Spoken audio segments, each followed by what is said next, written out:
Messaġġ tal-Qdusija tiegħu Franġisku għar-Randan 2019.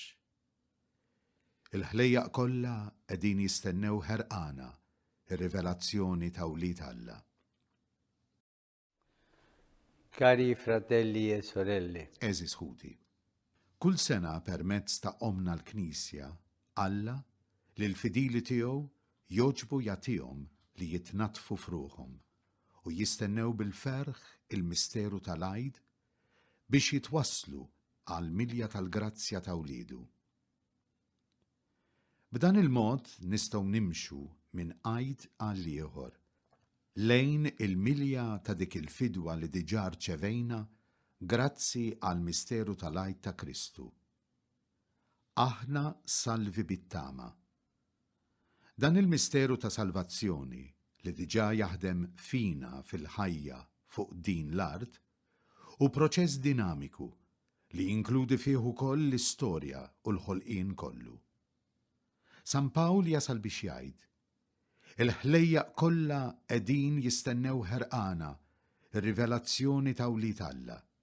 F'din il-perspettiva nixtieq noffri xi spunti għal riflessjoni li jistgħu jgħinuna fil-mixja tagħna ta' konverżjoni fir-Randan li ġej.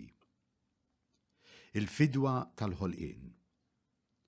Iċ-ċelebrazzjoni tat-tridu tal-għid, il-passjoni, il-mewt u l-qawmien ta' Kristu, u ċ-ċata tas-sena liturġika kollha, issejħilna kull darba biex ngħixu mixja ta' tħejjija, bl-għarfien li hi l-ħnina ta' Alla li tagħtina dan id-don bla qies illi nistgħu nitwaħdu ma' Kristu.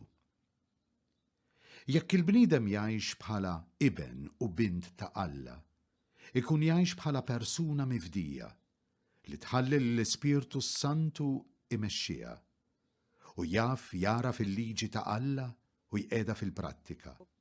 Ibda minn dik li hemm miktuba fil-qalb tiegħu u fin-natura u jagħmel il-ġid anki lil-ħolqien, jikkopera għall-fidwa tiegħu. Għalhekk il-ħolqien, jgħidilna San Pawl, għandu bħal xewqa qawwija tas-sew għar-rivelazzjoni ta' Wlied Alla, jiġifieri ta' dawk li jgawdu mill-grazzja tal-misteru tal-għid ta' Ġesu jgħixu b'mod sħiħ il-frott tagħha, li hu id-destinat li jilħaq il-maturazzjoni sħiħa tiegħu fil-fidwa tal-istess ġisem uman.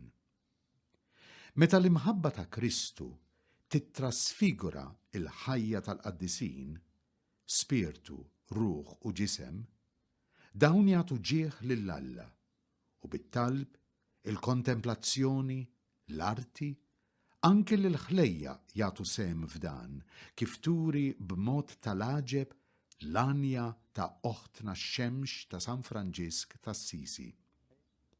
Imma b'dan il-mod l-armonija illi ġib il-fidwa għada u dejjem se tibqa' medda mill-qawwa negattiva tad-dnub u tal-mewt. Il-qawwa rrieda tad-dnub.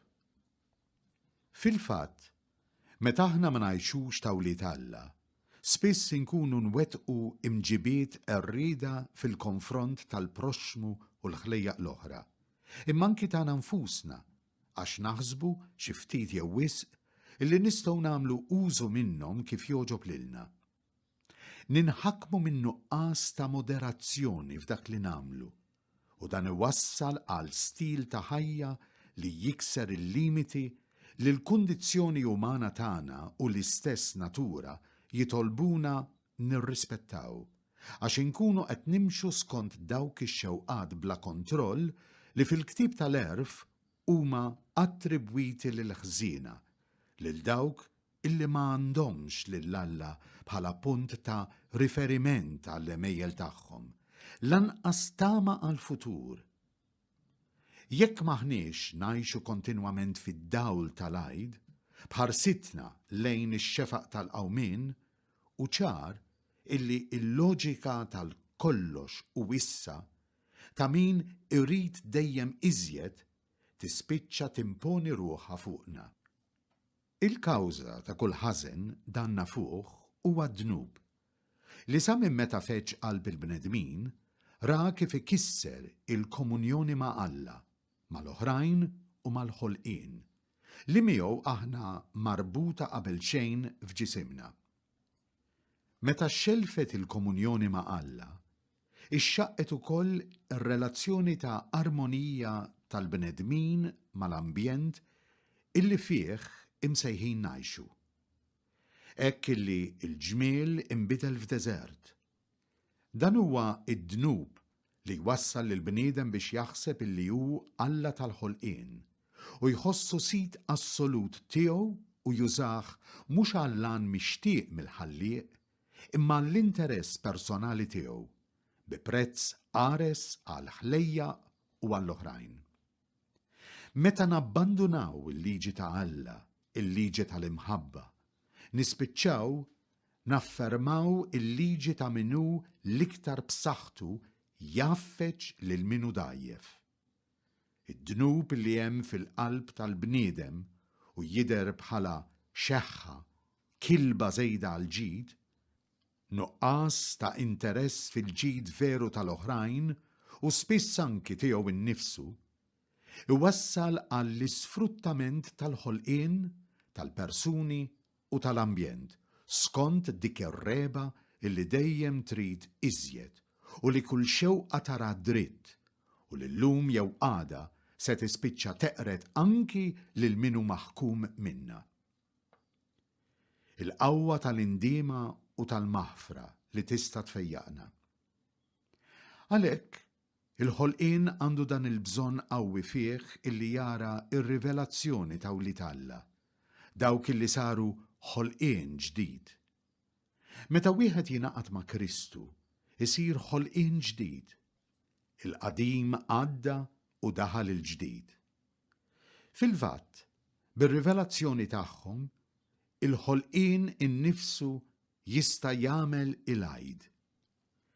Jinfetaħ għas-smewiet ġodda u għall-art ġdida u l-mixja lejn l-għajd qed issejħilna sewwa sew biex inġeddu il-wiċċ tagħna u l-qalb tagħna tansara permezz tal-indiema, tal-konverżjoni u tal-maħfra biex nistgħu ngħixu l-għana kollu tal-grazzja tal-misteru tal-għajd.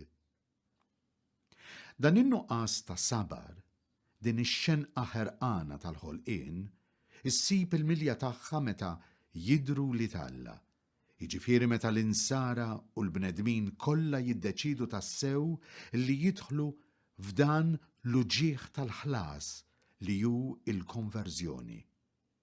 Il-ħolqien kollu msejjaħ flimkien magħna biex joħroġ mill-jasar tat-taħsir u jikseb il-ħelsien tal-glorja ta' Wlied Alla. Ir-randan u sinjal sagramentali ta' dik il-konverżjoni u jsejjaħ lill-insara biex ilaħħmu bl-iżjed mod qawwi u konkret il-misteru tal-għajd fil-ħajja tagħhom personali, tal-familja u soċjali, b'mod partikolari permezz tas-sawm, tat-talb u tal-karità. Insumu, jiġifieri nitalmu nibdlu l-imġiba tagħna mal-oħrajn u mal-ħolqien, mit-tentazzjoni li nibilgħu kollox biex nissodisfaw il-kilbiet tagħna għall-ħila illi mbagħtu għall-imħabba li tista' timla l-vojt tal-qalb tagħna. Nitolbu biex narfu niċħdu l-idolatrija u l-autosuffiċjenza tal-jien tagħna u nistqarru li aħna fil-bżonn tal-mulej u tal-ħnina tiegħu. Namlu karità biex nistgħu noħorġu mill-bluwa li ngħixu u niġimgħu il-ġid kollu għalina nfusna fl-illużjoni li bekk se niżguraw għalina nfusna futur li mhuwiex tagħna. U hekk insibu mill-ġdid il-ferħ ta' dan il-pjan li Alla qiegħed fil-ħolqien u fil-qalb tagħna.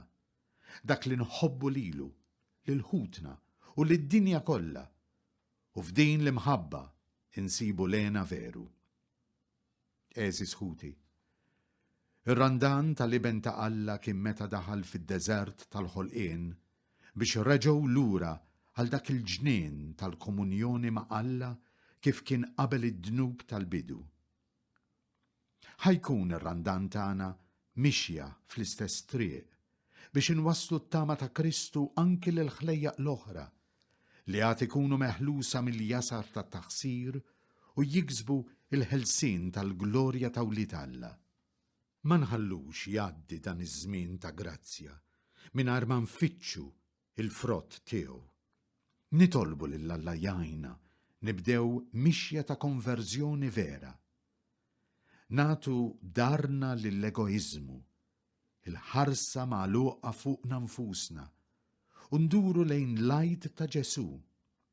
Nersqu qrib ta' ħutna li qed ibatu u naqsmu magħhom il-ġid spiritwali u materjali tagħna. Hekk, jekk nilqgħu fil-konkret ta' ħajjitna ir-rebħa ta' Kristu fuq id-dnub u fuq il-mewt, inkunu niġbdu anki fuq il-ħolqien il-qawwa tiegħu li kapaċi tibdel kollox fina. Mill-Vatikan, 4 Ottubru 2018, festa ta' San Franġisk ta' Assisi. Franġisku.